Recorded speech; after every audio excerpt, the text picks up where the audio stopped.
सबको नमस्कार भाई। उम्मीद है आप सबकी तैयारी अच्छी चल रही होगी। तो ये इंडिया स्टैटिस्टिक्स जीके की हमने 14 सेट अब तक डाल दिए हैं और उसकी प्लेलिस्ट है अपने यूट्यूब चैनल पर। और आज ये 15वां सेट है। ठीक है, इसमें 50 एमसीक्यू होंगे। सिलेक्टेड हैं ये इंडिया जीके के सभी ऑल सब्जेक्ट इसमें इंक्लूड रहते हैं। ठीक है, और इम्पोर्टेंट हैं सब। तो बच्चों को काफी पसंद आ रहे हैं। तो हम शुरू करते हैं, बाद में बात कर लेंगे। ठीक है, तो अपना प्रश्न नंबर 1 है, इसको देखते हैं। किस शासक को उसकी धार्मिक उदारता के कारण कश्मीर का अकबर, बार बार आया हुआ है प्रश्न, वेरी वेरी इंपॉर्टेंट प्रश्न है। ठीक है, किस शासक को उसकी धार्मिक उदारता के कारण कश्मीर का अकबर कहा जाता है? तो ये है जैन उल अबिदीन। ठीक है, कौन है? जैन उल अबिदीन। ठीक है, 50 क्वेश्चन है, जल्दी करते हैं, ज्यादा बड़ी वीडियो नहीं बनेगी। ठीक है, अगला प्रश्न देखते हैं।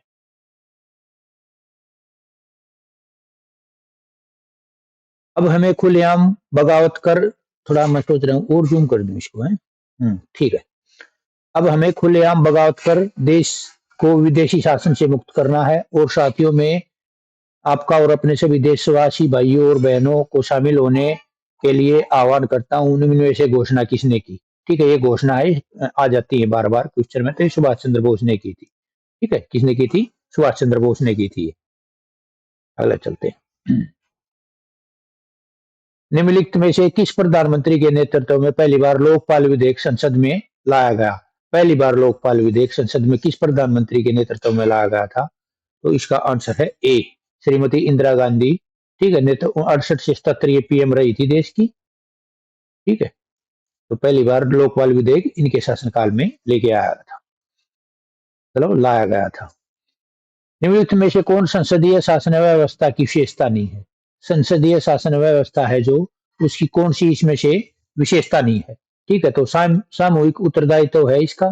ठीक है, दोहरी सदस्यता भी है और संसदीय विपक्ष भी है, लेकिन निचले सदन का विघटन न होना ये नहीं है। तो आंसर इसका सी आ जाएगा। ठीक है, आगे चलते हैं। निम्नलिखित में से किसकी वरीयता क्रम ऊपर है?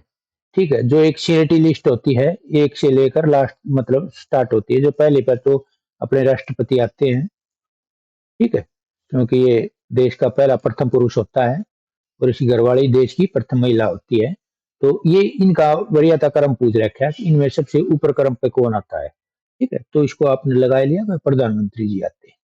ठीक है, आगे चलते हैं।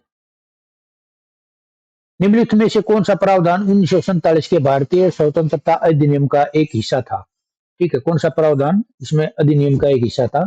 तो आंसर ए है इसका। भारत को दो भागों में विभाजित किया जाएगा। ठीक है, ये इसके प्रावधान में हिस्सा था। क्या था? भारत को 47 के स्वतंत्रता अधिनियम में एक हिस्सा था कि भारत को दो भागों में विभाजित किया जाएगा। आंसर ए हो गया इसका। बोत्सवाना किस देश की राजधानी, कैपिटल पूछ लेते हैं बस। ठीक है, इंपॉर्टेंट है, ये बार बार पेपर में पहले देखी गई है। ठीक है, तो बोत्सवाना ये गैबोरोन की राजधानी है। किसकी है? गैबोरोन की राजधानी। ऑप्शन बी आंसर है इसका। मानव विकास सूचकांक की गणना किस आधार पर की जाती है? ठीक है, वेरी वेरी इंपॉर्टेंट प्रश्न है, आया पहले। ठीक है, जन्म के समय जीवन प्रत्यक्षा, बिल्कुल ठीक है। साक्षरता दर, बिल्कुल ठीक है। और प्रति व्यक्ति आए, ऑप्शन सी डी सभी। ठीक है, तो ये सभी इसका आंसर है। जो मानव विकास सूचकांक जो मापा जाता है, इसकी गणना होती है, तो इसमें जन्म के समय जीवन प्रत्यक्षा, साक्षरता दर और प्रति व्यक्ति आय तीनों चीज को मापा जाता है। तो आंसर डी है इसका। निम्न में से कौन भू आवेशित देश है? यानी भू आवेष्टित देश वो होते हैं जिस जो समुद्र के किनारे नहीं लगते, जिस देशों को मतलब समुद्र नहीं लगता। ठीक है, तो जैसे अपना भू आवेशित भू आवेष्टित राज्य कौन है? ये लैंडलॉक कंट्री बोलते हैं इसको, लैंडलॉक्ड। लैंडलॉक्ड, ठीक है, तो अपना जैसे हरियाणा राज्य है ना लैंडलॉक, वैसे इनमें से पूछा है कि ये कौन सा देश है। ठीक है, और ये नामीबिया है इसके अंदर। आंसर डी है इसका।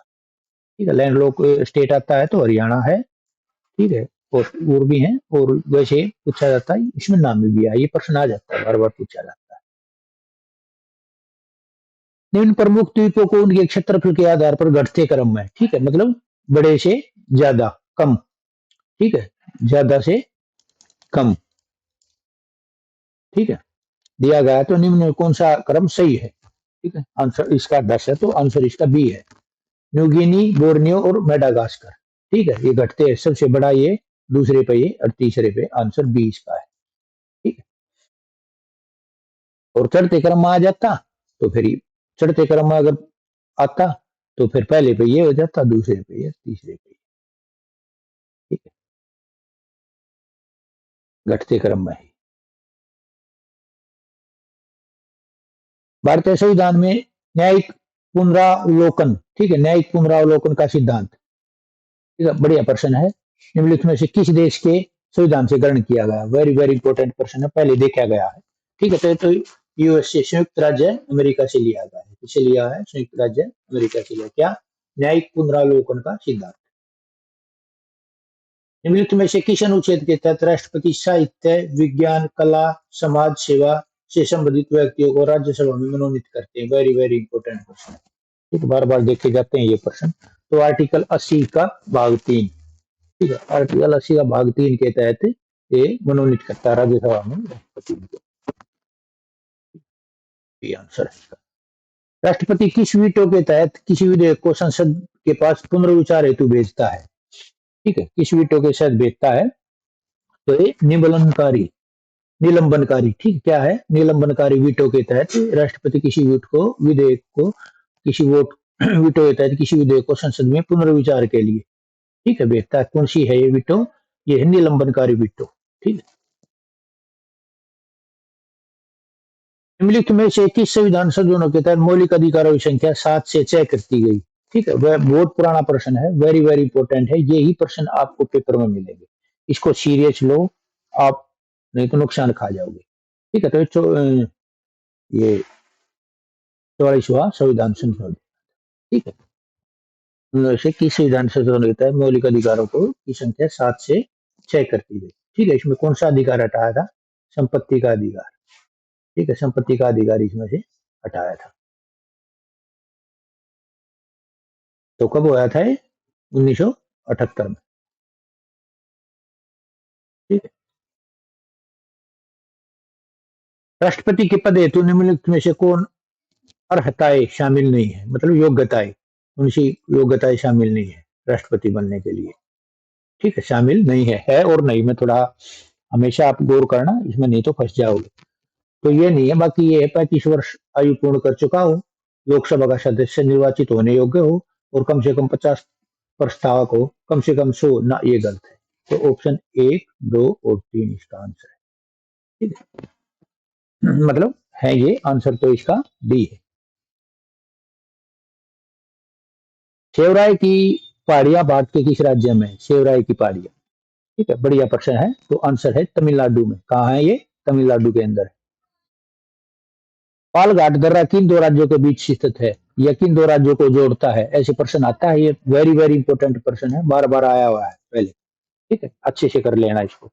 पालघाट दर्रा केरल और तमिलनाडु, ठीक है, केटी, केरल और तमिलनाडु, पालघाट दर्रा पीकेटी, पालघाट केरल तमिलनाडु पीकेटी। ठीक है, बिहार के निम्न जिलों में से कौन सा जिला किसी अंतर्राष्ट्रीय सीमा से संबंधित नहीं है? ठीक है, अदर स्टेट का प्रश्न बार कभी पूछ लेते हैं। ठीक है, तो ये कोई भी डिस्ट्रिक्ट पूछ सकते हैं। बिहार के बारे में पहले भी अच्छे से किसी ने पूछ रखा है। तो इसका आंसर है ए, पूर्णिया जिला है ना, वो किसी भी अंतर्राष्ट्रीय देश की, क्योंकि बिहार के कौन सा है, नेपाल भी लगता है, ज्यादातर नेपाल से एक क्वेश्चन पूछे जाते हैं। चाय की खेती होती निम्न में से कौन सी मिट्टी आवश्यक है? जो चाय की खेती करते हैं इसके लिए कौन सी मिट्टी आवश्यक है? वेरी वेरी इंपॉर्टेंट प्रश्न है। ठीक है, आपने मिलेगा किसी न किसी, लेटेराइट मिट्टी। ठीक है, कौन सा आंसर है? बी, लेटेराइट मिट्टी। अनुपम झील किस राज्य में स्थित है? पुराना प्रश्न है, कई बार आ लिया। ठीक है, तो ये बिहार राज्य में स्थित है। कहाँ है? बिहार में अनुपम झील। हुंडरू जलप्रपात किस राज्य में है? Very very important. ठीक है, हुंडरू जलप्रपात किस राज्य में स्थित है? तो ये झारखंड में स्थित है। बहुत अच्छे प्रश्न है, आपको कहीं ना कहीं पेपर में पक्का मिलेंगे। अमेरिका वैज्ञानिक है एडविन हबल का नाम निम्नलिखित में से किस सिद्धांत से जुड़ा है? ठीक है, सीधी एडविन हबल का किस सिद्धांत से जुड़ा नाम है? ठीक है, बहुत बढ़िया प्रश्न है। तो बिग बैंग सिद्धांत कौन सा है? बिग बैंग सिद्धांत किसने दिया? एडविन हबल ने दिया। निम्नलिखित में से सुमेलित युगम को पहचान करे, मतलब कौन सा सही है उसकी पहचान हमने करनी है। तो डी थी अथर्ववेद ब्रह्मा। ठीक है, तो आंसर डी इसका ठीक है। अखिल भारतीय किसान सभा का पहला सम्मेलन, वेरी वेरी इंपॉर्टेंट। ठीक है, कब स्थापना हुई थी इसकी? 36 में। तो इसका पहला सम्मेलन कहाँ आया था? तो लखनऊ में आया था। ठीक है, कब आया था? लखनऊ में आया था। बहुत बढ़िया प्रश्न, पुराना प्रश्न, बार बार पेपर में आया है। मौर्य प्रशासन में राजस्व संग्रह करने वाले कहलाते हैं। ठीक है, ऐसे प्रश्न HSSC बार बार पूछती है, पहले भी आए हुए। जो मौर्य साम्राज्य है, मौर्य साम्राज्य, इसमें जो राजस्व का संग्रह करते हैं ना, उनको एक नाम दिया गया है। ठीक है, क्या नाम दिया गया है? तो समाहर्ता। क्या दिया है? समाहर्ता। ठीक है, इंपॉर्टेंट प्रश्न है समाहर्ता। हरदयाल, बाबा हरिनाम सिंह, टुंडीलाट, बाबा सोहन सिंह बकाना और गुरुदत्त सिंह, ये किससे जुड़े थे? ठीक है, वेरी वेरी इंपॉर्टेंट प्रश्न है। तो गदर आंदोलन से। ठीक है, तो इसकी स्थापना 1913 में। ठीक है, कहाँ गई थी? कैलिफोर्निया। ठीक है, कैलिफोर्निया में। ठीक है, वी राघवाचारी द्वारा निम्न में से कौन सा संगठन स्थापित किया गया? तो वी राघवाचारी, बढ़िया प्रश्न है, बार बार आया है, इंपोर्टेंट प्रश्न है। ठीक है, तो मद्रास महाजन सभा की स्थापना, मद्रास महाजन सभा की स्थापना किसने करी थी? वी राघवाचारी। महात्मा गांधी द्वारा प्रथम बार मजदूर आंदोलन का समर्थन कब दिया गया? ये अहमदाबाद विद आंदोलन आया था, कब? 1918 में। ठीक है, कब आया था? 1918 में। तो यहाँ समर्थन दिया गया था। ठीक है, द ग्रीन पैम्पलेट किसके द्वारा प्रकाशित किया गया था? द ग्रीन पैम्पलेट, ये महात्मा गांधी के द्वारा। पूछ लेते हैं बार बार, कोई भी प्रकाशन के बारे में, बुक के बारे में, रचना के बारे में, ये प्रश्न पक्का आता है। ये खासकर लड़के हैं ना जो दिल्ली पुलिस और SSC और अभी खासकर NVS और KVS, ये इन एग्जाम की जो बच्चे तैयारी कर रहे हैं ना, ठीक है, उनके लिए बहुत इंपॉर्टेंट है ये। CET तो चलो बाद में होगा, उसको बाद में देखेंगे। शारदा अधिनियम, लड़कियों का विवाह से बार बार आता है कि जो शारदा अधिनियम था किससे संबंधित था?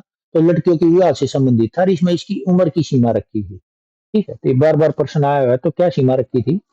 14 साल। ठीक है, देख लो पहले क्या हालात थे। 14 साल क्या उम्र होती है बच्चे की। निम्न में से कौन सा कथन धमनी के बारे में सत्य है? ठीक है, कौन सा कथन सत्य है? शुद्ध रक्त हृदय से शरीर के विभिन्न भागों तक ले जाती है। धमनी के बारे में ध्यान रखना, एक प्रश्न आता है, वेरी वेरी इंपॉर्टेंट प्रश्न है। ठीक है, धमनी की दीवार मोटी व लचीली होती है। धमनी की दीवार पर रक्तचाप अधिक होता है। एक, दो, तीनों ठीक है, आंसर डी है इसका।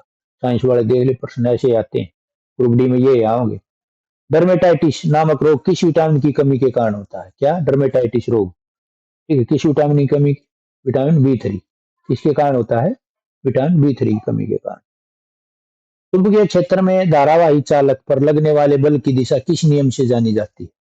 ठीक है, किस नियम से जानी जाती है? तो फ्लेमिंग के वाम हस्त नियम। कौन सा? वाम हस्त नियम। कौन सा? फ्लेमिंग का वाम हस्त नियम।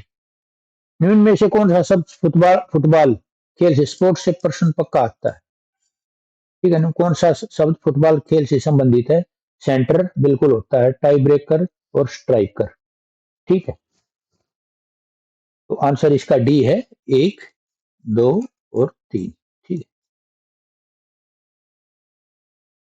राजघाट निम्न में से किस व्यक्ति की समाधि स्थल है? ठीक है, बहुत बढ़िया प्रश्न है, पूछ लेते हैं। तो भाई आज भी नाम है महात्मा गांधी का, क्योंकि इन्हें राज किया है सही लोगों के दिलों पे। तो राजघाट किससे संबंधित है? महात्मा गांधी से। एस्किमो कहाँ के खानाबदोश शिकारी है? Very very important question. ठीक है, बार बार पेपर में आपको मिलेगा। तो ये ग्रीनलैंड के हैं। एस्किमो कहाँ के खानाबदोश शिकारी है? शिकारी है खानाबदोश, एस्किमो नाम है इनका। कितके हैं? ग्रीनलैंड के। ठीक है, फ्यूजियामा ज्वालामुखी। ठीक है, बार बार प्रश्न आया है पेपर में, बार बार देखा है, आगे भी देखा जाएगा। तो ये नाम का हिसाब लगा लेना इन तीनों देशों में। तो जापान के। ठीक है, फ्यूजियामा ज्वालामुखी कहाँ की है? जापान की है। भार का मात्रक क्या होता है? पूछ लेते हैं भाई, इंपॉर्टेंट प्रश्न है। भार का मात्रक क्या होता है? ठीक है, तो न्यूटन होता है। क्या होता है? न्यूटन होता है, आंसर बी। आरएनए और प्रोटीन बनाने में कौन सा प्लांट हार्मोन उपयोगी है? ठीक है, आरएनए बनाने में और प्रोटीन बनाने में कौन सा प्लांट हार्मोन? साइटोकाइनिन। क्या है? साइटोकाइनिन। ठीक है, ये कोशिका विभाजन में भी काम आता है। किसमें? कोशिका विभाजन में। विभाजन में। निम्नलिखित में से किसमें त्रिविमीय क्रिस्टल प्रणाली नहीं पाई जाती? कौन सी त्रिविमीय क्रिस्टल प्रणाली किसमें नहीं पाई जाती? तो ये ग्रेफाइट में नहीं पाई जाती। किसके अंदर नहीं पाई जाती? ग्रेफाइट के अंदर नहीं पाई जाती। रेडियो सक्रिय तत्व बी किरणों को का उत्सर्जन बी किरणों का उत्सर्जन करता है। कौन सा तत्व है? मतलब ये जो रेडियो सक्रिय तत्व है, बी किरणों का उत्सर्जक, बी मतलब बीटा। ठीक है, ये नहीं है alpha beta gamma, alpha beta gamma. ठीक है, तो रेडियो सक्रिय तत्व बीटा किरणों का उत्सर्जन करता है। तो आंसर इसका नाभिक से करता है। किससे? नाभिक से। और सारणी में बाएं से दाएं जाने वाले धात्विक गुण, बहुत वेरी वेरी इंपॉर्टेंट है, धात्विक गुण है ये। ठीक है, ये दाएं से बाएं से दाएं घटते हैं या बढ़ते हैं, ये प्रश्न बार बार आता है। ठीक है, तो गांठ मार लो इसको, ये प्रश्न पक्का मिलेंगे आपको पेपर में। घटता है ये, जो हम बाएं से है ना, जब दाएं की तरफ जाते हैं, ठीक है, लेफ्ट से राइट की तरफ जाते हैं, तो धात्विक गुण क्या होता है? घटता है। किसमें? आवर्त सारणी में। वैद्युत संयोजक बंधन बनता है। ठीक है, विपरीत आवेशित आयनों के बीच कहाँ बनता है? ये विपरीत आवेशित आयनों के बीच क्या बनता है? वैद्युत संयोजक। अम्ल वह पदार्थ है जो, क्या है जो H माइनस आयन देता है। क्या देता है? H minus. ठीक है, H नेगेटिव। अम्ल वह पदार्थ है जो H नेगेटिव देता है, ध्यान रखना। ठीक है, इंपॉर्टेंट पर्सन है, साइंस वाले सारे इंपॉर्टेंट है। अभिक्रिया का वेग निम्न में से किस पर निर्भर नहीं करता? नहीं आ गया भाई, ध्यान रखना है और नहीं। ये सारी बातें मैं, जब आपका पेपर आएगा, पेपर से 10 दिन पहले ये सारी बात, बच्चा जहां जहां गलती करता है ना पेपर में, ठीक है, एक एक बात बता दूंगा, आपने पहले की भी होंगी जब आप वीडियो आएगा आपके सामने। ठीक है, तो 45 का आंसर डी है, अभिक्रिया के अणुता पर। ठीक है, मनुष्य में बौनापन किसके स्त्राव के कारण होता है? मतलब किसका उत्पादन होता है जब मनुष्य बौना हो जाता है? मतलब ठीक है, तो आंसर बढ़िया है ये। तो इसमें थायरॉक्सिन हार्मोन। ठीक है, थायरॉक्सिन हार्मोन कारण मनुष्य बौना होता है। बढ़िया प्रश्न है ये, बोलने वाला बार बार आता है, बौनापन का कारण। पायरुवेट का पूर्ण ऑक्सीकरण कहाँ होता है? पायरुवेट का पूर्ण ऑक्सीकरण माइटोकॉन्ड्रिया में होता है। कहाँ होता है? माइटोकॉन्ड्रिया के अंदर। ठीक है, वैसे हम जो उद्धव के दृष्टिकोण से एक दूसरे से भिन्न होते हैं परंतु वे एक ही प्रकार कार्य करते हैं, क्या कहलाते हैं? इंपोर्टेंट प्रश्न है ये। असमजात अंग कहलाते हैं। क्या? असमजात अंग कहलाते हैं। ठीक, निम्न में से कौन लैंगिक जनन संचरित रोग है? कौन सा है लैंगिक जनन संचरित रोग? कौन है? तो गोनोरिया भी है, सिफिलिस भी है और एड्स भी है। क्या? लैंगिक जनन संचरित रोग। तो आंसर डी आ गया इसका। भीमा किसकी सहायक नदी है? ठीक है, पिछली बार भी एक नदी पूछी थी, वह गोदावरी की थी, पेन गंगा थी। ये पेन गंगा, वेन गंगा, ये सारी गोदावरी की हैं। तो भीमा इसमें से किसकी सहायक नदी है? ठीक है, पिछली बार अपन पूछा था। तो आप ये महाभारत से इसको ट्रिक करना कि महाभारत में भीम भी था और महाभारत में कृष्ण भी था। ठीक है, भीम कृष्ण, भीमा कृष्णा। ठीक है, तो ये कृष्ण है तो इसकी इस नदी का तो नाम इसका कृष्णा है। ठीक है, तो आप भीम कृष्ण, भीमा कृष्णा, ठीक है, ऐसे करके चलना आप इसको, भीमा कृष्णा। ठीक है, 50 क्वेश्चन हो गए हैं, अपने 15 सेट कंप्लीट हो गए। प्ले लिस्ट बना रखी है। ठीक है, देख लो, और भी बच्चे देख रहे हैं। अपना टेलीग्राम ग्रुप है HSSC गुरुकुल। ठीक है, इसका मैं लिंक दे दूंगा नीचे डिस्क्रिप्शन में। वहां मैं बहुत अच्छे अच्छे मतलब जीके से संबंधित, हरियाणा जीके से संबंधित बहुत कुछ डालता हूँ, आप सबको पसंद आया होगा। जो बच्चे सीरियस हैं वो कंटिन्यू चल रहे हैं। अच्छा, इसके अलावा मैं यूट्यूब पर कम्युनिटी सेक्शन में सेक्शन में हरियाणा जीके के 20 एमसीक्यू डालता हूँ। ठीक, तो जिसकी कमजोर है बच्चे की जीके, हरियाणा जीके, अपने चैनल को फॉलो कर लो और शेयर करो भाई, जी करे तो। और अपनी क्लास हुई खत्म। आपका बहुत बहुत धन्यवाद जो आप सबने टाइम दिया।